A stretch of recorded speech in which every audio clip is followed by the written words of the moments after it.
Hey everyone, welcome back to the Dairy Raid. And the other day, I put together a piece on my Substack talking about fourth down decision making. And it was brought on by listening to an episode of The Buck Around and talking about comparing Luke Fickell and Paul Chryst when it comes to fourth down decision making. And it inspired me to write the piece because the question of analytics versus instincts, I guess is the easiest way to put it, just popped in my head. And so many people are infatuated with analytics. Anyways, if you want to read the piece, afterwards, I got this really great comment by John, and basically asked, giving some counterpoint to some of the things in my piece, which is what a great comment should be doing. And leave it there for a second for you guys to read. And then my response was basically, I'm going to make a video about it because I could write a novel about this situation. So that's what we're going to do. John, thank you for the push to make this video. It's a great questions or a great response to my piece that you came out with, and I think it deserves some further look. So we're going to dig into his breakdown of my piece and his response, and I'm going to give counterpoint to his response, and we're going to go from there. Okay, so here we are with the first part of John's comment. And again, if you want to read the whole thing, it's going to be down below in the description. So here we go. Maybe I'm misinterpreting the post, but are you suggesting analytical models on fourth down decision making don't take field position into account? It is a pretty popular input for the most popular ones I'm familiar with, since they're all based on maximizing a team's win probability. So am I suggesting that statistical models do not take field position into account? No, I am not. In fact, what I wrote was the number one factor in choosing whether or not to go for it on fourth down is, of course, field position. And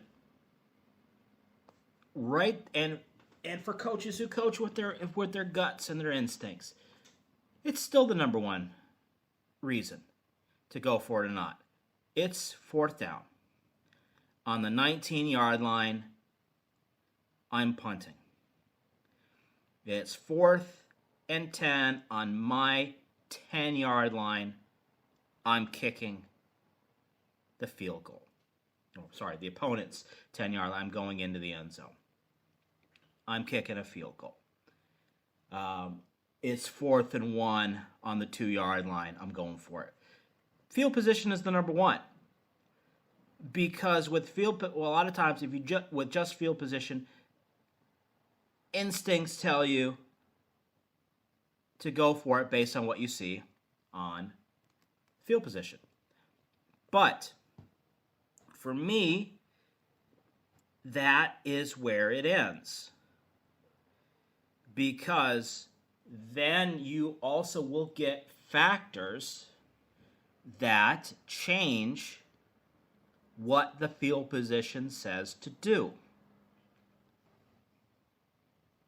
And that is what I'm talking about when it comes to instincts and understanding your own team when it comes to play calling.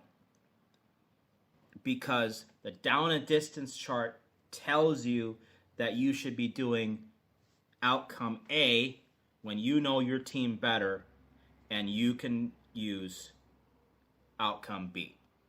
And like I said, analytics is a great tool for research to understand your opponent and your own team. But where I struggle with the analytics community is making a decision based on what a chart says and not what I think is the right decision.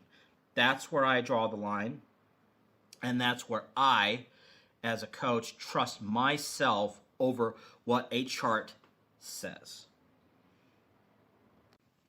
from a fan's perspective, I tend to bristle when I hear coaches talk about trusting their instincts, because that seems to, like, one, an incredibly arbitrary way to make decisions, and two, a way to deflect blame even more than deferring to analytics. It feels like coaches are always saying, I'm an expert here and I make decisions based off of unique intuition that is only known to me, and since there's no way to objectively evaluate that intuition, my decisions can't be criticized.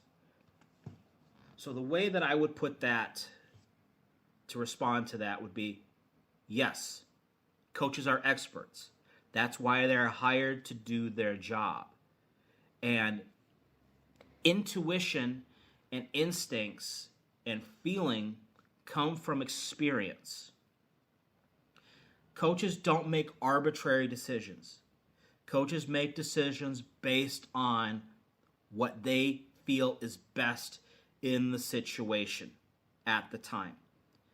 And that information, that decision, the information used to make that decision can come from a myriad of different avenues, from past experiences to analytical research to, I used to coach that team, I know the players over there. There are a million different things. So any decision a coach makes is not arbitrary. I mean, honestly, making a decision based off a chart just because a chart says that I should go for it on 4th and 10 from my own 20-yard line, that's arbitrary. That is using a single data point to make a decision, and you're taking the human element out of it, and you're taking the power that you gave me as a coach, that you hired me to do, out of my hands, and we're trusting a piece of paper. Yes, I know that that chart was devised by calculations based on hundreds of data points, whatever. But at the end of the day, now you're deflecting your blame to something else. Not even a person, something else. When a coach makes decisions, they are saying, I know what is best in this situation, and I am the expert in this decision, in this situation, and that's what you hired me to do. So, I agree that it's coaches saying that I am the expert here. But this unique intuition, it's not unique. You have an entire coaching staff, you have players. Everyone's bought into the same game plan. So we're not making decisions because we feel like it. We're making decisions because we want to win football games, because we want to influence that win probability better than what a chart does. You're right that there are certainly nuances, strength of opponent, one's own team's particular strengths and weaknesses that most statistical models don't capture. However, I'd argue that people are actually quite poor at evaluating risk to begin with, and they are really bad at weighing the kinds of trade-offs at play when considering what to do on 4th down. So to that I say, John, if someone is bad at evaluating risk, then coaching football is the wrong job for them. Every decision you make on a football field is made through risk evaluation. You're trying to put your team in the best situation to succeed based on the information that you have in front of you, and you are weighing the pros and cons, and you're making a decision. That's evaluating risk. And by the way, you have to evaluate that risk in the time that it takes for them to seat the ball and about 15 seconds. You've got 40 seconds at best to make a decision. And to be honest, for me, the thing that takes the most time in coming up with the decision of what to do in any particular situation, whether it's 4th and 1 or 1st and 10, is not what to do, is to find it on my chart so I can relay it via the code system to my quarterback. I call the plays directly to my quarterback. And so I have to find it on my chart. I can find the play. I know the play I want to do. And I have to find it so I can relay the red 6, the blue 14, whatever it needs to be, to him so he can make the play call in the huddle. So evaluating risk is what I do. It's in my job description. And There have been coaches that have been doing this a lot longer than me that would say the same thing. I can understand deviating from the model if you're really only considering one obvious data point, opting to kick a longer field goal if you have a good kicker, for instance. But if a coach is trying to weigh multiple competing data points that are fuzzy in nature, my team seems tired, but we have momentum, but the other team's run D is good in short yardage situation, but their offense hasn't moved the ball this half, he's probably better off trusting a model that is based off thousands of actual historical outcomes.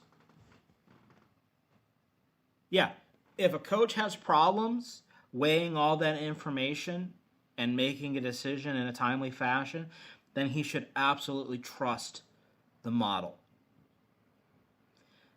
And when you have a coach that trusts the model and uses the model for their brain, guess what? I know that. Because we have access to the same models. And if the historical data says to do this, and you follow the model 100% of the time, boy, you're easy to scout. And now I know what you're going to do, because I know that you don't deviate from the plan. That makes my job easy. When it comes to self-scouting, one thing that I really focus on when I use analytics to scout myself as much as I scout my opponents,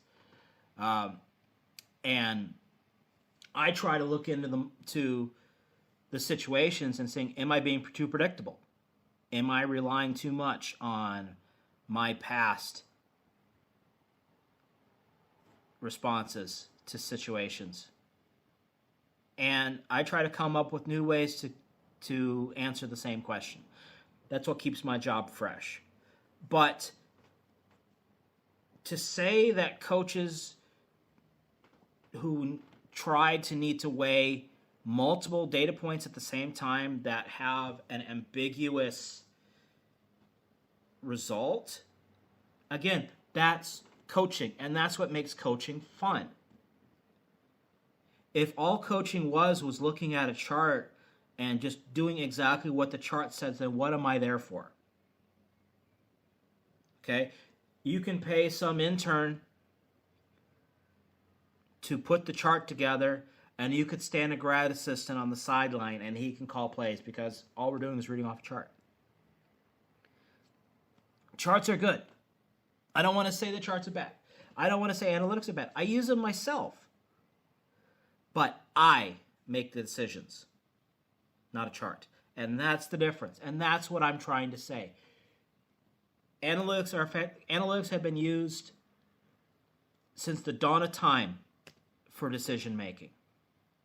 But nothing beats a coach who knows what they're doing.